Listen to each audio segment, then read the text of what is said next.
आज हम आपको ये बताना चाहते हैं कि now we have sets of two very important companies जिनसे हम MIS DAA हम डुअल मोबिलिटी कर सकते हैं। तो डुअल मोबिलिटी क्या होता है उसको भी आज हम थोड़ा सा समझेंगे, किन में कराया जाना चाहिए और कैसे किया जाता है and why it is beneficial in some set of patients.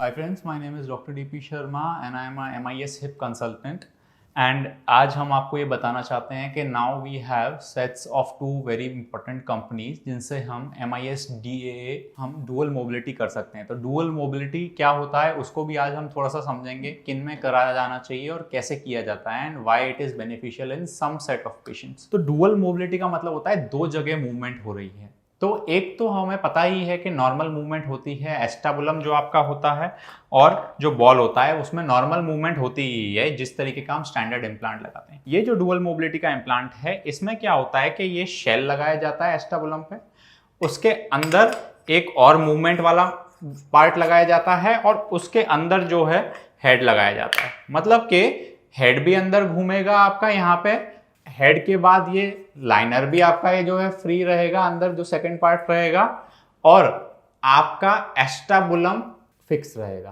तो मतलब कि अगर ये वाला बॉल थोड़ा सा ज्यादा मूवमेंट हो जाता है तो ये आप देखिए ये भी साथ में मूव हो रहा है, मतलब बॉल भी मूव हो रहा है, ये भी मूव हो रहा है, तो ये डिस्लोकेट नहीं होता। ये मेन पर्पस है डुअल मोबिलिटी का।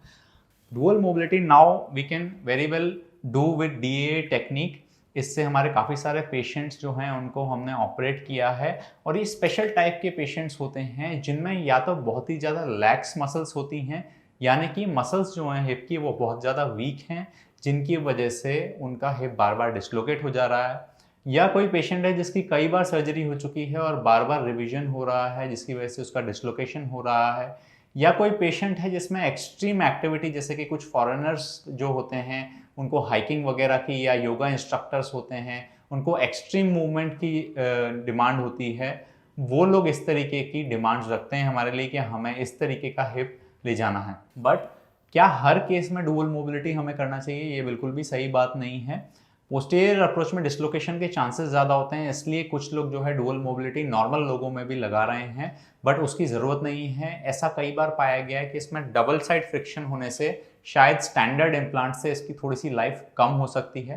तो MIS टेक्निक से नॉर्मल पेशेंट्स का हिप रिप्लेसमेंट होना चाहिए जिसकी लाइफ बहुत ज़्यादा अच्छी है। और कुछ स्पेशल केसेस जैसे कि DDH या CDH जो बच्चे होते हैं जिनका हिप बचपन से नहीं बना होता, वैसे केसेस में जिनकी मसल्स वीक हैं, dual mobility is a very very good choice. If you have any doubts, you can call us and WhatsApp us. We'll be very happy to help you. Thank you so much.